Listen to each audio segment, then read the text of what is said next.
Students, मैंने आप लोगों से अभी तक 3 एडजस्टमेंट्स डिस्कस करी हैं। Closing stock, outstanding expenses and prepaid expenses. तो मैंने जो अपना ये क्वेश्चन तैयार किया है वो इन 3 एडजस्टमेंट से रिलेटेड ही है। मैंने एक छोटा सा ही क्वेश्चन तैयार किया है, मगर इसमें हमें बनानी सारी चीज़ें हैं। हमें इसमें ट्रेडिंग अकाउंट भी बनाना है, प्रॉफिट एंड लॉस अकाउंट भी बनाना है और balance sheet of the firm भी बनानी है।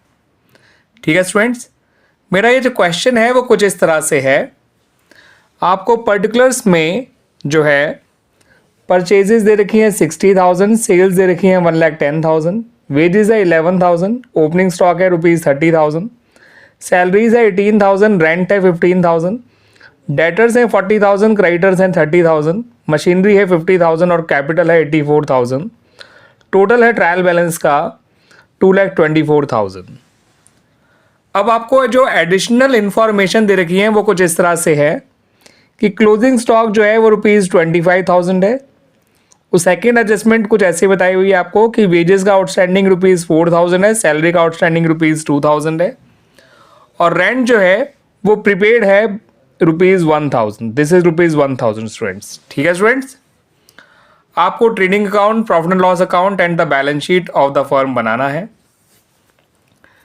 तो ट्रेडिंग अकाउंट की शुरुआत करते हैं स्टूडेंट्स हमेशा हम अपने ओपनिंग स्टॉक से, जो कि ₹30,000 है।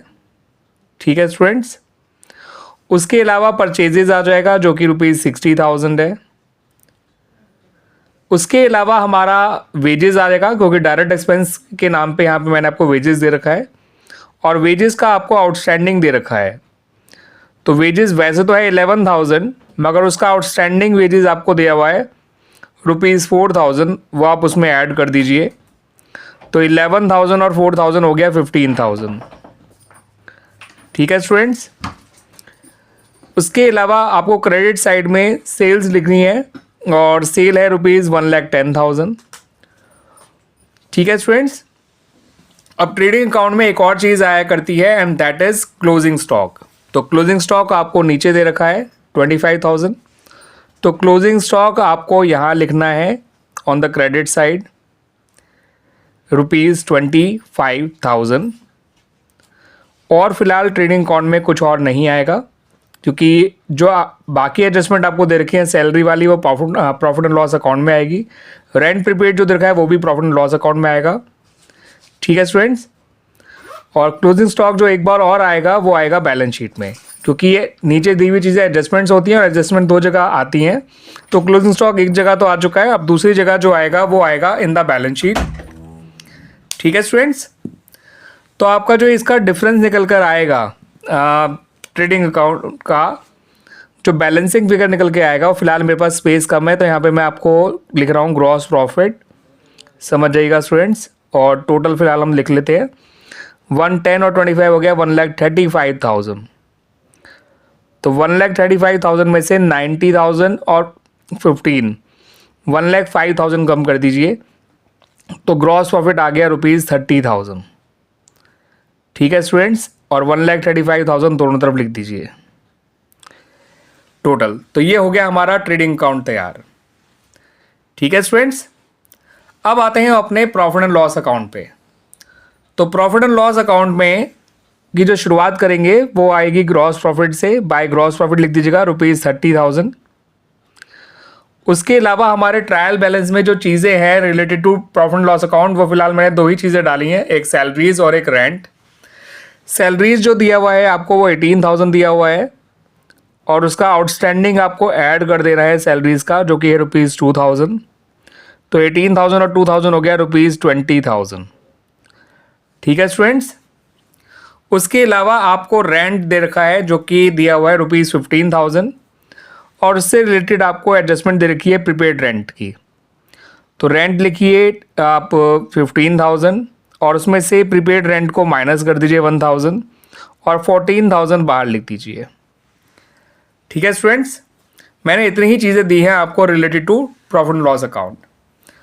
तो जो आउटस्टैंडिंग सैलरीज है, देखिए हमने सैलरीज में ऐड कर दिया उसको, और जो प्रीपेड रेंट है उसको रेंट में से माइनस कर दिया। तो आउटस्टैंडिंग एक्सपेंस का जो मैंने आपको पहला ट्रीटमेंट बताया था वो उनको रिलेटेड एक्सपेंस में प्लस कर दिया जाता है। तो आप देख भी सकते हैं हमने ट्रेडिंग अकाउंट में वेजेस में उसका आउटस्टैंडिंग ऐड कर दिया, और प्रॉफिट एंड लॉस अकाउंट में सैलरीज में उसका आउटस्टैंडिंग ऐड कर दिया। तो इन दोनों एडजस्टमेंट के पहले ट्रीटमेंट हो चुके हैं। और रेंट प्रीपेड जो है, तो प्रीपेड एक्सपेंसेस का पहला ट्रीटमेंट ये होता है कि उसको कंसर्न एक्सपेंस में से माइनस कर दिया जाता है। देखिए यहाँ मैंने माइनस कर दिया है। ठीक है स्टूडेंट्स, तो जितनी भी हमारी एडजस्टमेंट्स हैं इन सब के एक एक ट्रीटमेंट हो चुके हैं। ठीक है स्टूडेंट्स, क्लोजिंग स्टॉक एक बार ट्रेडिंग में आता है, वो आ चुका है, एक बार बैलेंस शीट में आएगा, तो हम जब बैलेंस शीट बनाएंगे तो वहाँ जरूर लिखेंगे। वेजेस के आउटस्टैंडिंग एक बार वेजेस में ऐड होना था, सैलरी का आउटस्टैंडिंग एक बार सैलरीज में ऐड होना था, हमने कर दिया है। एक एक बार ये लाइबिलिटी साइड में आएंगे, इसका ध्यान रखिएगा। प्रीपेड एक्सपेंस जो है, प्रीपेड रेंट, एक बार रेंट में से माइनस करना था, वो हमने कर दिया पीएनएल अकाउंट में। अब दूसरा ट्रीटमेंट इसका बैलेंस शीट में किया जाएगा। ठीक है स्टूडेंट्स, तो हमारा प्रॉफिट एंड लॉस अकाउंट तो कंप्लीट हो गया। अब इसका रिजल्ट जो आ रहा है वो हमारा नेट लॉस आ रहा है, आप देख सकते हैं। ये है केवल 34, ये साइड का टोटल 34,000 है और ये है केवल 30, तो आपका जो डिफरेंस है वो नेट लॉस आ गया ₹4,000। ठीक है स्टूडेंट्स, अब ये जो नेट लॉस है इसे आप कैपिटल में से माइनस कर देंगे।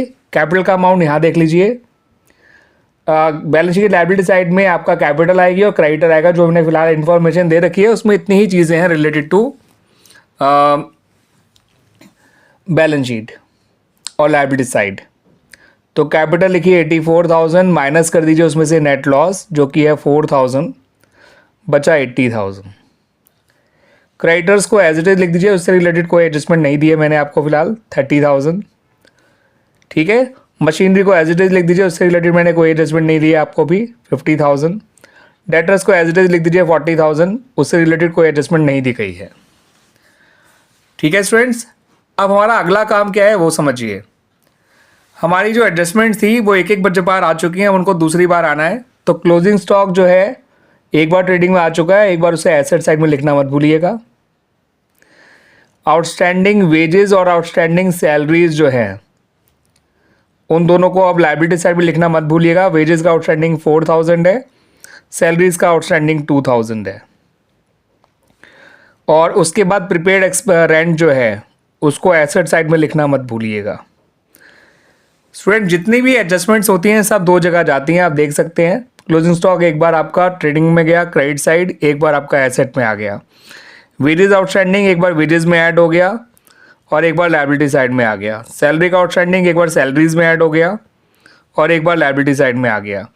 रेंट का प्रीपेड एक बार रेंट में से सब्ट्रैक्ट हो गया यहाँ पर और एक बार एसेट साइड में आ गया। और आप ये भी देख सकते हैं कि जितनी भी चीज़ें ट्रायल बैलेंस के अंदर लिखी गई हैं वो केवल और केवल एक ही जगह आनी है।